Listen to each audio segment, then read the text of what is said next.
चलो बच्चों, चलिए प्रश्न को देखते हैं। प्रश्न दिया है अभिकथन अग्नाशय, यहाँ अग्नाशय होगा, अग्नाशय के लैंगरहैंस की द्वीप समूहों की अल्फा कोशिकाएं इंसुलिन स्रावित करती हैं।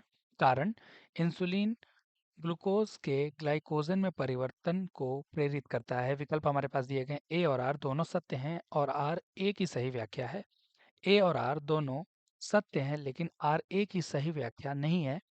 ए सत्य है लेकिन आर असत्य है। ए असत्य है लेकिन आर सत्य है। ए और आर दोनों असत्य हैं। तो इस प्रश्न की मुख्य अवधारणा को समझते हैं। मुख्य अवधारणा, मुख्य अवधारणा जो है यह पाचन तंत्र से संबंधित है। पाचन तंत्र से संबंधित होगा। अगर हम बात करें, अग्नाशय के लैंगरहैंस के द्वीप समूहों की अल्फा कोशिकाएं इंसुलिन स्रावित करती हैं। तो हम जानते हैं कि अग्नाशय के अंदर, अग्नाशय में, अग्नाशय को हम जानते हैं कि यह मिश्रित ग्रंथि होती है और इसके अंदर लैंगरहैंस की द्वीपिकाएं पाई जाती हैं, या जिसे हम यहाँ पे द्वीप समूह के बारे में देख रहे हैं। यहाँ पर हम देखते हैं अल्फा कोशिका और बीटा कोशिका, और कौन होती है यहाँ पे, गामा, या इन्हें ही हम डेल्टा कोशिका के नाम से जानते हैं। अल्फा, बीटा, गामा ये सभी कोशिकाएं हैं जिनके द्वारा विभिन्न पदार्थों का श्रावण होता है। लेकिन अगर हम बात करें इंसुलिन की, तो इंसुलिन का श्रावण जो होता है वह बीटा के द्वारा होता है।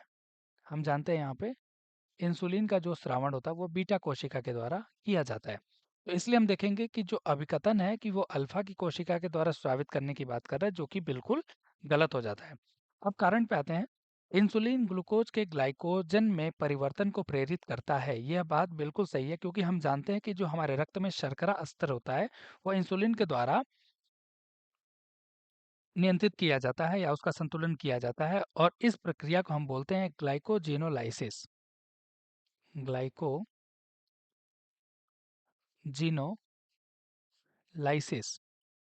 लाइसिस या लिसिस भी बोला जाता है। तो हम देखेंगे कारण तो बिल्कुल सही है, तो इसलिए अगर हम विकल्पों की बात करें तो ड पे आते हैं। ए असत्य है लेकिन आर सत्य है। तो हमारा सही उत्तर विकल्प ड हो जाएगा। आशा करते हैं इस प्रश्न का उत्तर आपको समझ में आया होगा।